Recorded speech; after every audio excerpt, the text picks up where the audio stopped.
അപ്പൊ നിങ്ങൾ സെൻസിബിൾ ആണെന്ന് ഞാൻ പറയില്ല, നിങ്ങൾ സെൻസിറ്റീവ് ആണെന്ന് എനിക്ക് മനസ്സിലായി ഇത്രയും നേരത്തെ നിങ്ങളുടെ സംഭാഷണത്തിൽ നിന്ന്.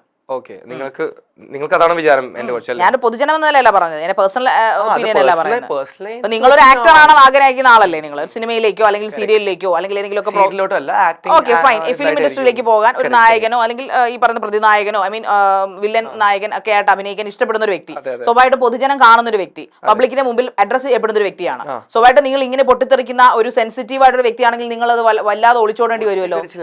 എന്റെ പ്രശ്നം ഞാൻ പറഞ്ഞു, ADHD ആണ്, കുറച്ച് സംസാരത്തിൽ കുറച്ച് സൗണ്ട് കൂടും.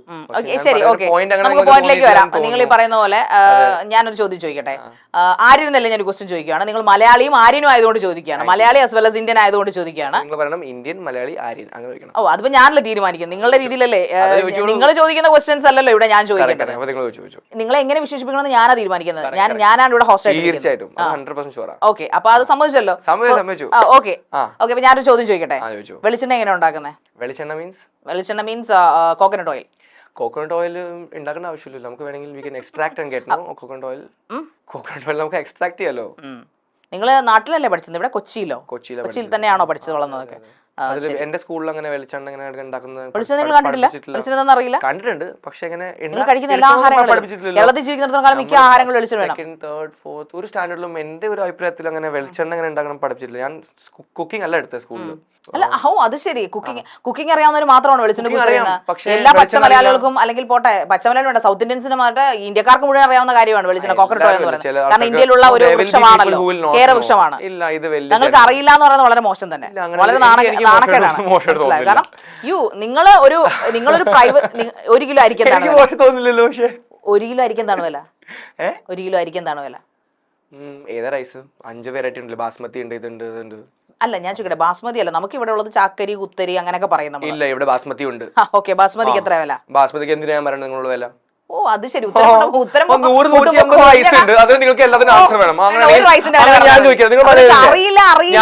കാസർഗോഡില് നമുക്ക് അറിയാത്ത കാര്യങ്ങൾ ഞാൻ ചോദിക്കട്ടെ, കാസർഗോഡില് ഒരു റെസ്റ്റോറന്റ് ഉണ്ട്, അവിടെ ബീഫിന് എത്ര വില അറിയോ? എല്ലാം ആളുകൾക്ക് അറിയാം, താമസിക്കുന്ന എല്ലാ ആളുകൾക്കും അറിയാതെ. നിങ്ങൾക്കറിയോ? നിങ്ങൾക്ക് മലയാളി ഇത്ര പുച്ഛം? മലയാളത്തിന് ഒരു പുച്ഛമല്ല എനിക്ക്. നിങ്ങൾക്ക് എങ്ങനെ തോന്നി? കൊച്ചിയിൽ ജീവിച്ചിട്ട് നിങ്ങൾ കൊച്ചി സെറ്റിൽ ആയിട്ട് കൊച്ചിയിൽ പഠിച്ചു വളർന്നിട്ട് മലയാളി എന്ന് പറയുമ്പോൾ എന്താ ഒരു പരമ പുച്ഛം? പുച്ഛിക്കാന്ന് പറഞ്ഞല്ലോ, ഐ ലവ് മലയാളീസ്, ഒരു പ്രശ്നമില്ല എനിക്ക് അങ്ങനെ ഇവരായിട്ട്. അതിങ്ങടുത്ത് ദേ എന്നാ വല്ലതും കഴിച്ചോണ്ടിരുന്നു, ഇത് ബ്രെഡ് വല്ലതും കഴിച്ചോണ്ടിരുന്നു. കാരണം നിങ്ങൾക്ക് ഉത്തരവ് അരി എന്താണെന്ന് അറിയില്ല, വെളിച്ചെണ്ണ എന്താണെന്ന് അറിയില്ല, നിങ്ങൾക്ക് ഒന്നും അറിയില്ല. നിങ്ങൾ എന്തിനാണ് ഇവിടെ വന്നത്? ഒരു ജാമും കൂടി തന്ന ടേസ്റ്റ് ആയിരിക്കും തോന്നുന്നു. അതാണ്, കൊടുക്ക് ജാമോ ബ്രെഡോ ബട്ടറോ ഒക്കെ കൊടുക്ക്. ബട്ടർ മതി, നല്ലത്. ഒരു പ്ലേറ്റ് ഇത്ര സെൻസിബിൾ ഇല്ലാത്ത കട്ട് ചെയ്യാനുള്ള സാധനം ഉണ്ടെങ്കിലും തരണേ.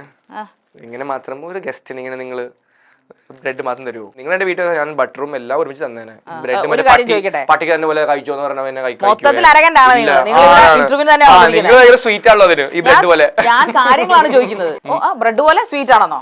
ഓ, അത് ശരി, നല്ല കാര്യം, thank you very much, welcome. Okay, ഞാൻ വേറൊരു കാര്യം കൂടി ചോദിക്കട്ടെ. ഇനി അതിന് മറുപടി ഉണ്ടാവുമെന്ന് എനിക്ക് അറിയില്ല, എങ്കിൽ ഞാൻ ചോദിച്ചോളൂ.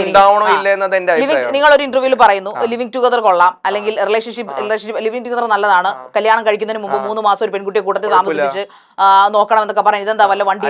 ഫിയാൻസെ ആണെങ്കിൽ വിവാഹം കഴിഞ്ഞിട്ടില്ലല്ലോ, ഫിയാൻസെ ആണെങ്കിലും വിവാഹം മാരേജ് കഴിഞ്ഞിട്ടില്ലോ. അല്ല, ഇതെന്നാ ട്രെയിനിങ്? ഞാൻ ചോദിക്കട്ടെ, ഒരു ജോലിക്ക് നമ്മൾ ജോയിൻ ചെയ്യുമ്പോൾ ട്രെയിനിങ് ഉണ്ട്, ഒരു മാസം ട്രെയിനിങ്. എവിടെ കോൺസ്റ്റിറ്റ്യൂഷൻ? ലിവിംഗ് ടുഗദർ ലീഗൽ ആണ്. Living together legal. Okay, living together legal ആണെങ്കിലും എനിക്കറിയാം. എന്താ പ്രൈസ്, റൈസിന് എന്താ പ്രൈസ്, പക്ഷെ ലീഗൽ കോൺസ്റ്റിറ്റ്യൂഷൻ പറയുന്ന ഈ കാര്യങ്ങൾക്ക് അറിയില്ല. കാര്യങ്ങളൊക്കെ അറിയാം, എന്താണ് വന്നതെന്ന് അറിയാം. 2 ലക്ഷം നിങ്ങൾ പിന്നെ ചോദിച്ചേ ലീഗലാണോ ലീഗലാണോ? നിങ്ങൾക്ക് അത് ബേസിക്കലി നിങ്ങൾ കോൺസ്റ്റിറ്റ്യൂഷൻ അറിയില്ല. ഞാൻ ചോദിക്കട്ടെ, നിങ്ങളൊരു ആക്ടർ ആണ്, നിങ്ങൾ ഇവിടുത്തെ ഗസ്റ്റ് ആണ്, അപ്പൊ നിങ്ങൾ ചോദ്യങ്ങൾക്ക് ആൻസർ ഒരു ആൻസർ എങ്കിലും തന്നുള്ളൂ, ഏതെങ്കിലും ഒരു ചോദ്യത്തിന് ആൻസർ തന്നോ? ഞാൻ ചോദ്യങ്ങൾ ചോദിക്കുമ്പോൾ നിങ്ങൾ അതിനെ ഡിഫെൻഡ് ചെയ്യുവാണ്. ഇത്ര പേടിത്തുറിയാണോ നിങ്ങൾ? ട്രയൽ എടുത്തിട്ട് ഹലോ ഇന്ത്യ അറിയില്ല, ഇങ്ങോട്ട് നോക്കൂ, മുഖത്ത് നോക്കി സംസാരിക്കും. ഓ, വിശപ്പാണോ? ഇതെന്നെ തീറ്റ മത്സരമാണോ ഇത്? കുക്കറി ഷോ ആണോ ഇത്? ഹോട്ട് സീറ്റ് ആണോ? ഞാൻ മാറിപ്പോയോ? വിളിക്ക്. ഹോട്ട് സീറ്റിൽ ബ്രെഡ് തന്നെ എനിക്ക് കഴിക്കണമെന്നുണ്ട്, പക്ഷെ ജാം ഉണ്ടോ? ഇല്ലേ, ഇല്ലല്ലോ. തിരിച്ചു വെച്ചേക്കും. ഇതിനൊരു തീരുമാനം ഉണ്ടാക്ക്, ഈ ബ്രെഡ് കഴിപ്പിന് ഒരു തീരുമാനം ഉണ്ടാക്ക്. ജാമോ അല്ലെങ്കിൽ കൊടുക്ക്, ഒരു ഗ്യാപ്പ് എടുക്ക. ഇതിവിടെ കുക്കിംഗ് ഷോ അല്ല നടക്കുന്ന ഒരു ബോധം ഉണ്ടല്ലോ അല്ലേ? പക്ഷെ നിങ്ങൾ ഒരു മിനിറ്റ്, ഈ ബ്രെഡ് എനിക്ക് ആരാ തന്നെ?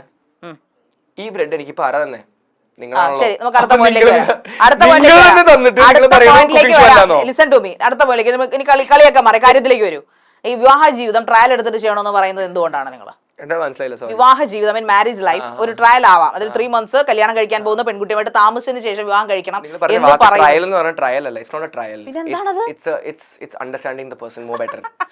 അപ്പൊ കല്യാണത്തിന് മുമ്പ് നിങ്ങൾ മീറ്റ് ചെയ്യണമെന്ന് കമ്പൾസറി അല്ലല്ലോ. മീറ്റ് ചെയ്യണേ 3 മാസം, മനസ്സിലായോ? ആ 3 മാസത്തിന്റെ എക്സ്റ്റൻഷൻ ആണ് 1 വർഷം, മനസ്സിലായോ? You come to know, you meet the person basically, മനസ്സിലായോ? അല്ല, നിങ്ങൾ കേരളത്തിലെ ആൺകുട്ടികളെ ചീത്തയാക്കല്ലേ ചെയ്യുന്നത്? ഇങ്ങനെയുള്ള വൃത്തികേടുകളല്ലേ പറഞ്ഞു കൊടുക്കുന്നത്? കല്യാണം കഴിക്കുന്നതിന് മുമ്പ് ഏതെങ്കിലും വീട്ടുകാർ സമ്മതിക്കോ? മലയാളി പെൺകുട്ടിയാണോ കല്യാണം കഴിക്കാൻ ഉദ്ദേശിക്കുന്നത്? എന്തെങ്കിലും ആവാം. ഓക്കെ, എന്തായാലും പെൺകുട്ടിയാണ് ഉദ്ദേശിക്കുന്നത്. അപ്പൊ അവരുടെ വീട്ടുകാരോട് നിങ്ങൾ നേരിട്ട് പറയുവോ? നിങ്ങൾ നേരിട്ട് പറയുമോ അവരുടെ പാരന്റ്സിനോട്? ഇപ്പൊ നിങ്ങൾ കല്യാണ പെണ്ണ് കാണാൻ ചെന്നു, അല്ലെങ്കിൽ എനിക്ക് ഞങ്ങളുടെ മോള് ഭയങ്കര ഇഷ്ടമാണ്, നമുക്ക് കല്യാണം കഴിക്കണമെന്നുണ്ട്, പക്ഷെ ഒരു 3-4 മാസം എനിക്ക് I want spend time with her and I want to get to know your daughter more. Okay, അപ്പൊ എന്താ നിങ്ങൾ പ്രതീക്ഷിക്കുന്ന തിരിച്ചു മറുപടി? ചിലപ്പോൾ പോടാന്ന്, അപ്പൊ ഞാൻ പോകും. തൊലിക്കെട്ടിയാണല്ലേ ഇപ്പൊ പൊട്ടാമസിന്റെ തൊലിക്കെട്ടിയാന്ന് തോന്നുന്നത്. പക്ഷെ എനിക്ക് അത്രയ്ക്ക് ഇഷ്ടമാണെങ്കിൽ ഞാൻ എന്തായാലും കുറെ ട്രൈ ചെയ്യും. 100% ഞാൻ കുറെ ട്രൈ ചെയ്യും. കൂടെ താമസിക്കാൻ, കല്യാണം കഴിക്കാൻ, താമസിക്കാൻ വേണ്ടിയല്ല, കൂടെ വരാൻ, to be with me, to get a good life. കല്യാണം കഴിച്ചാ പോരെ? ആണ്, പക്ഷെ എനിക്ക് 3-4 മാസം അവളുടെ കൂടെ നിൽക്കണമെന്നുണ്ട്. അല്ല, ഒരു പെൺകുട്ടിയെ മനസ്സിലാക്കണമെങ്കിൽ, അല്ല ഞാൻ ചോദിക്കട്ടെ, ഒരു കേരളത്തിലെ എന്നല്ല, ഒരു പെൺകുട്ടിയെ മനസ്സിലാക്കാൻ 3-4 മാസം മതിയോ? 3-4 മാസം എനിക്ക് വേണ്ടി കുറച്ചും കൂടി സാധനങ്ങൾ ക്ലിയർ ആവും, പേഴ്സണൽ എനിക്ക് വേണ്ടി. ഓക്കെ, ഈ 3-4 മാസം നിങ്ങൾ കൂട്ടത്തിൽ താമസിപ്പിച്ച് നിങ്ങൾക്ക് തോന്നുകയാണ് നിങ്ങൾക്ക് പറ്റുന്ന ഒരാളല്ലെന്ന് തോന്നി കഴിഞ്ഞാൽ ആ പെൺകുട്ടി നിങ്ങൾ ഉപേക്ഷിക്കും? ഇല്ല, മ്യൂച്വൽ ആയിട്ട് പോവാണെങ്കിൽ പോകും. പക്ഷെ ഞാൻ എന്റെ എഫേർട്ട് എപ്പോഴും 100% ആയിരിക്കും എന്റെ സൈഡിൽ നിന്ന്. ഓക്കെ, നിങ്ങൾ ഭയങ്കര മാതൃകാ പുരുഷനായിരിക്കും, മേ ബി അല്ലെ, കുലപുരുഷനായിരിക്കും. ഓക്കെ, അപ്പോ ആ പെൺകുട്ടി നിങ്ങളെ വേണ്ടാന്ന് പറഞ്ഞിട്ട് പോകും, അല്ലെങ്കിൽ നിങ്ങൾ ആ പെൺകുട്ടിയെ വേണ്ടാന്ന് വെക്കുകയാണെങ്കിൽ, വേണ്ടാന്ന് വെക്കാൻ കുട്ടിയുടെ ഫ്യൂച്ചറിനെ കുറിച്ച് നിങ്ങൾ ചിന്തിച്ചിട്ടുണ്ടോ? മനസ്സിലായില്ല നിങ്ങൾ പറഞ്ഞത്. നിങ്ങൾ ഒരുമിച്ച് നിങ്ങളുടെ ഫിയാൻസിൽ, അപ്പൊ അച്ഛൻ സമ്മതിക്കുന്നു, അമ്മ സമ്മതിക്കുന്നു, ഓക്കെ, നിങ്ങൾ ആ പെൺകുട്ടി പറയണം എനിക്ക് ആ പയ്യനുമായിട്ട് സമ്മതിച്ചു നിൽക്കും. നിങ്ങൾ രണ്ടുപേരും കൂടെ ഒരുമിച്ച് 3 മാസം സ്പെൻഡ് ചെയ്യുന്നു, പരസ്പരം get to know each other, അങ്ങനെയൊക്കെ ചെയ്യുന്നു. ബട്ട് ഒരു 3 മാസം കഴിയുമ്പോൾ നിങ്ങൾക്ക് തോന്നുകയാണ് നിങ്ങളുടെ പേസ്, മറ്റേ പെൺകുട്ടിയുടെ കാര്യം നമുക്കറിയില്ല, നിങ്ങളാണല്ലോ ഈ സ്റ്റേറ്റ്മെന്റ് പറയുന്നത്. അപ്പൊ നിങ്ങളോട് എനിക്ക് ചോദിക്കാൻ പറ്റുള്ളൂ. അല്ല, നിങ്ങൾ പറയുകയാണ് എനിക്ക് ആ പെൺകുട്ടിയെ ചില സ്വഭാവങ്ങൾ, എനിക്ക് ക്യാരക്ടർ എനിക്ക് ഇഷ്ടപ്പെടുന്നില്ല, so I don't like that much, ഞാൻ ഉദ്ദേശിച്ച പോലെ ഒരാളല്ല. ഞാൻ ആദ്യം കണ്ടപ്പോൾ എനിക്ക് ഭയങ്കര പ്രേമം, ഇഷ്ടം, ലവ് ഒക്കെ തോന്നി. ബട്ട് 3 മാസം ഒരുമിച്ച് കഴിഞ്ഞപ്പോഴേക്കും, ഒരു 1.5 month കഴിഞ്ഞപ്പോൾ തന്നെ അപ്പോ നിങ്ങൾ വിവാഹം കഴിക്കും. ഇതൊക്കെ ഒരു അഭിനയമല്ലേ? അത് സിനിമയിൽ അഭിനയിച്ചാൽ പോലെ ഇവിടെ വന്നിരുന്ന് അഭിനയിക്കുന്നത്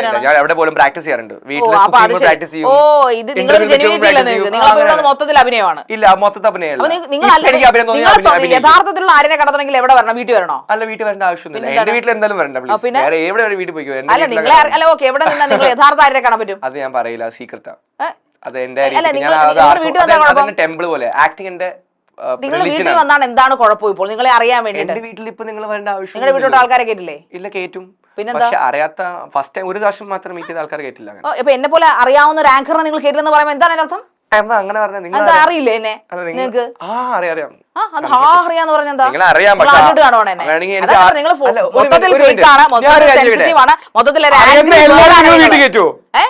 അറിയുന്ന എല്ലാവരും നിങ്ങൾ വീട്ടിൽ കേട്ടു. അറിയാവുന്നതല്ലേ നമ്മൾ വീട്ടിലോട്ട് നമ്മളെ ഒരാളെ ഗസിപ്പ്. നിങ്ങൾ എന്റെ വീട്ടിലേക്ക് വരുന്നു, ഞാൻ വീട്ടിൽ കേട്ടില്ലേ? ആര്യൻ, ഞാൻ അങ്ങനെ ഒരാളോട് പറഞ്ഞിട്ടില്ല. ഞാൻ പറയാതെ എന്റെ ഇന്റർവ്യൂവിൽ നിന്നും എന്റെ കഴിവ് കൊണ്ട് ആൾക്കാരെ തിരിച്ചറിഞ്ഞതാണ്. ഞാൻ ഒരാളോട് പറഞ്ഞിട്ട് ഞാൻ ശാരികയാണ്, ഞാൻ മൈൽസ്റ്റോൺ മേക്കേഴ്സ് ആങ്കർ ആണെന്ന് പറയാറില്ല. ഞാനൊന്ന് ചോദിക്കട്ടെ, ഞാൻ ആങ്കറിലാണ് സ്പെഷ്യലൈസേഷൻ ചെയ്തിരിക്കുന്നത്, മനസ്സിലായോ? എനിക്ക് തരുന്ന ജോബ് 100% സാറ്റിസ്ഫൈഡ് ആയിട്ട് ചെയ്യുക എന്നുള്ളത് മാത്രമാണ് ചെയ്യുന്നത്. പക്ഷെ ഞാൻ അതിൽ ഫേക്ക് അല്ല. നിങ്ങൾ ആക്ച്വലി ജെനുവൻ ആണ്. പക്ഷെ പ്രശ്നം എന്ന് പറഞ്ഞാൽ ഈ ജെനുവൻ ആകുമ്പോഴേ നമ്മൾ ഒരിക്കലും പറയില്ല ഞാൻ ജെനുവൻ ആണ്. അങ്ങനെ പറയുന്ന ആൾക്കാരാണ് ഏറ്റവും വലിയ ഫേക്ക് എന്റെ ഒരു അഭിപ്രായത്തിൽ. ആൾക്കാർ കണ്ടോണ്ടിരിക്കുകയാണല്ലോ. നിങ്ങൾ തന്നെയല്ല, നിങ്ങളിപ്പോ പറഞ്ഞത്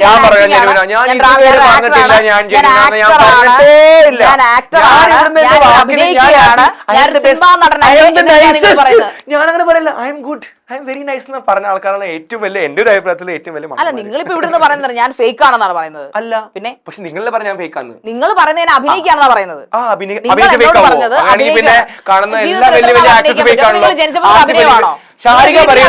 എല്ലാ ആക്ടേഴ്സും ഫേക്ക് ആണെന്ന് ഞാൻ പറഞ്ഞിട്ടില്ല. നിങ്ങൾ പറഞ്ഞു നിങ്ങൾ അഭിനയിച്ചാൽ നിങ്ങൾ ഫേക്ക് ആവുന്നു. നിങ്ങൾ അഭിനയിക്കുകയാണെന്ന് പറഞ്ഞു എന്റെ മുമ്പിൽ വന്നിരുന്നത്. എന്റെ മുമ്പിൽ വന്നിട്ട് നിങ്ങൾ അഭിനയിക്കാന്ന് പറഞ്ഞു. പറഞ്ഞു. പക്ഷെ ഇപ്പൊ നാളെ ആസിഫ് അലി ഇവിടെ വന്നാൽ സംസാരിച്ചാൽ അഭിനയം വന്നിരുന്ന് അഭിനയിക്കല്ല. He is a genuine person in interviews. Only in movies he's acting, you're saying. Yes, അങ്ങനെയല്ലേ ഒരു നടൻ വേണ്ടത്. Scientifically it's proven nobody can be their own selves. നിങ്ങൾ സയന്റിഫിക്കിനെ കുറിച്ച് നിങ്ങൾ ഇവിടെ ശാസ്ത്രത്തെ കുറിച്ച് പറയണം. മലയാളത്തിൽ സംസാരിക്കും. മലയാളം ഇന്റർവ്യൂ ആണ്. മലയാളത്തിൽ സംസാരിക്കേ. കുഴപ്പമില്ല, എന്റെ കംഫർട്ടബിൾ ലാംഗ്വേജ് ഞാൻ പറയും. ഇഷ്ടമില്ലെങ്കിൽ പുറത്താക്കിയോ.